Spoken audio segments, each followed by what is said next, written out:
దీన్ని బ్యాంకులకు చెల్లించేటువంటి కార్యక్రమం చేశారు. నాకున్నటువంటి సమాచారం మేరకు ఈ 1100 కార్మికులకు సంబంధించినటువంటి డబ్బు కానీ లేదా గతంలో ఒక 500 కోట్ల రూపాయలు ఇచ్చినటువంటి 1600 కోట్ల రూపాయలు కూడా ఈ ప్రకటించినటువంటి 11,440 కోట్ల రూపాయల్లో మినహాయించుకొని 9,800 కోట్ల రూపాయలు ప్యాకేజ్ ఇవ్వబోతా ఉన్నారన్నటువంటిది మాకున్నటువంటి సమాచారం. మరి గతంలో ఇంత 1,600 కోట్ల రూపాయలు వచ్చినటువంటి డబ్బు ఇచ్చినప్పుడే మీరు కార్మికులకి గతం నుంచి 3 నెలల నుంచి జీతాలు లేవు, పూర్తి స్థాయి నడవాల్సినటువంటి ప్లాంట్ పూర్తి కెపాసిటీలో నడవట్లేదు. ఈరోజు హౌస్ రెంట్ అలవెన్స్ ఏదైతే ఉందో ఆ అలవెన్స్లు కట్ చేశారు.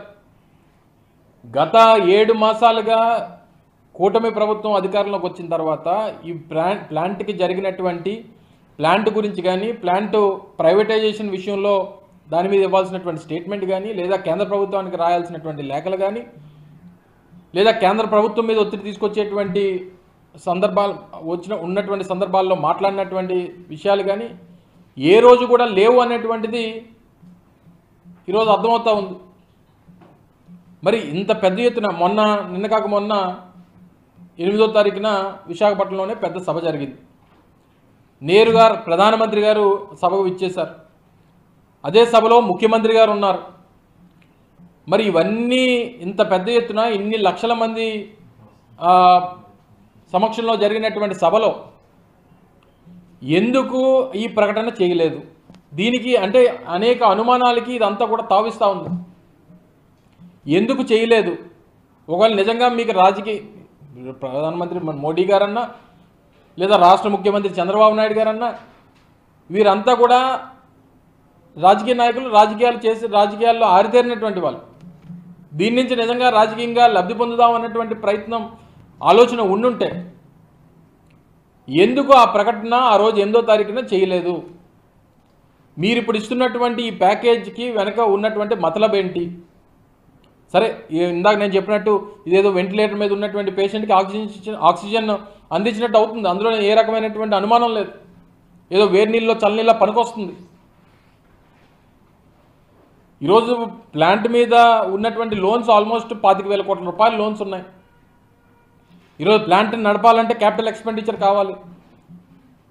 నిన్న వారు విడుదల చేసినటువంటి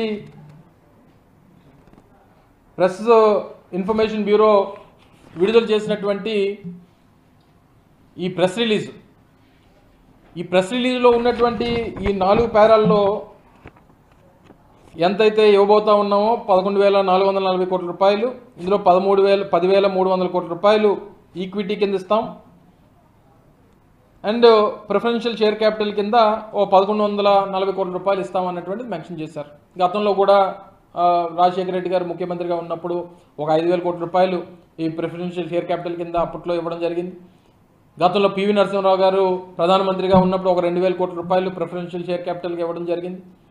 ఇవన్నీ కూడా ప్రిఫరెన్షియల్ షేర్ క్యాపిటల్స్ అనేటువంటివి గతంలో అనేక సందర్భాల్లో అనేక ప్రభుత్వాలు ఇచ్చినప్పుడు, గతంలో వాజ్పేయి గారు ఉన్నప్పుడు ఒక 1,300 కోట్ల రూపాయలు అంతా ఇవ్వడం జరిగింది. ఇవి ఇవ్వడం ఒక 10 ఏళ్ళ తర్వాత 5 ఏళ్ళ తర్వాత దాన్ని తిరిగి కట్టేసేటువంటి బాధ్యత, మళ్ళీ ప్లాంట్ తీసుకొని మళ్ళీ తిరిగి కట్టేసేటువంటి బాధ్యత తీసుకునేవి. అయితే ఈ ఇచ్చేటువంటి ఈ క్రమంలో ఇందులో వీరు ఏం మెన్షన్ చేశారంటే,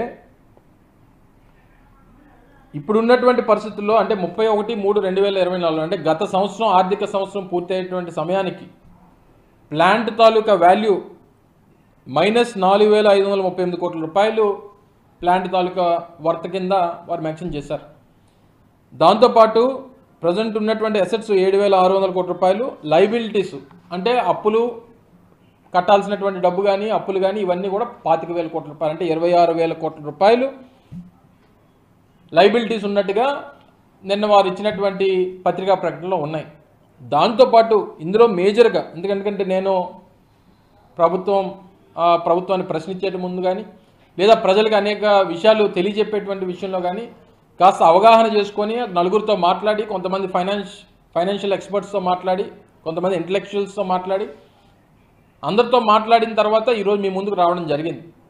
వారు చెప్పినటువంటి ప్రధానమైనటువంటి అంశం ఏంటంటే, RINL also defaulted on the capex loan repayments and interest payments in June 2024. అంటే ఇప్పుడు ఉన్నటువంటి పరిస్థితుల్లో స్టీల్ ప్లాంట్ కట్టాల్సినటువంటి అప్పులు కూడా, తీసుకున్నటువంటి అప్పులు రీపేమెంట్ కూడా చేయలేనటువంటి పరిస్థితిలో ఉంది, డిఫాల్ట్ అయిపోయింది, అది కూడా కట్టలేనటువంటి పరిస్థితిలోకి వచ్చింది, ఇన్సాల్వెన్సీలోకి వెళ్ళిపోయేటువంటి ప్రమాదం ఉంది, ఎన్సిఎల్టీకి వెళ్ళిపోయేటువంటి ప్రమాదం ఉంది అనేటువంటి పరిస్థితికి ఈరోజు, అంటే ఒక కేంద్ర ప్రభుత్వ రంగ సంస్థ, దేశంలోనే అత్యంత ఉన్నతమైనటువంటి పేరుగాంచినటువంటి RINL ఈరోజు ఈ పరిస్థితికి వెళ్ళిపోతే రేపు దేశంలో మిగిలినటువంటి పరిశ్రమలు కానీ, లేదా దేశంలో ఒక కేంద్ర ప్రభుత్వ రంగ సంస్థ ఈరోజు ఈ పరిస్థితికి వెళ్ళిపోతే రేపు దేశం తాలూకా ఇమేజ్ బ్యాంకులో దీంట్లో కానీ, లేదా ఇతర దేశాల విషయంలో కానీ కేంద్ర ప్రభుత్వ రంగ సంస్థలనే కాపాడలేనటువంటి పరిస్థితిలో దేశం ఉంది, భారతదేశం ఉంది అనేటువంటి పరిస్థితి ఎక్కడ వస్తుంది అనేటువంటి ఉద్దేశంతో మేము ఈ రివైవల్ ప్యాకేజ్ ఇస్తున్నట్టుగా ప్రకటన అర్థమవుతా ఉంది అనేటువంటిది కొంతమంది ఫైనాన్షియల్ ఎక్స్పర్ట్స్ చెప్పేటువంటి అంశం. సో దీని ప్రకారం ఒకవేళ మీరు కాపాడాలన్నటువంటి ఉద్దేశం ఉండుంటే సరే, ఈ ప్రకటనలతో పాటు ఏదైతే సెంటిమెంట్గా ఉన్నటువంటి ప్రైవేటైజేషన్ ఇష్యూ ఏదైతే ఉందో దాని మీద ఎక్కడ కూడా ప్రకటన చేయలే.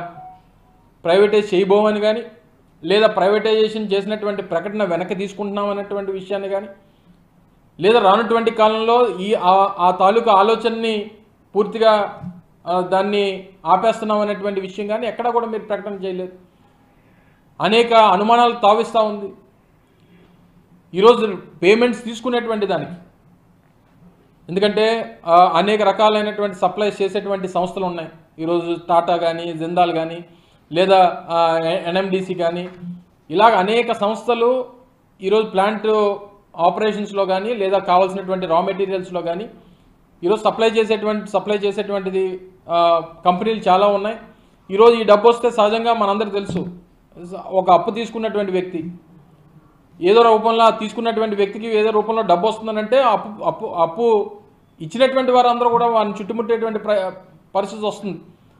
అంటే ఈరోజు జిందాల్కి ఒక 1000 కోట్ల రూపాయలు, లేదా టాటాకు ఒక 800 కోట్ల రూపాయలు, లేదా NMDCకి ఒక 3000 కోట్ల రూపాయలు, రేపు పొద్దున ఈ పేమెంట్స్ అన్నీ కూడా మీరు చేసేస్తే మరి మీరు ఇచ్చినటువంటి డబ్బు దేనికి ఉపయోగపడుతుంది?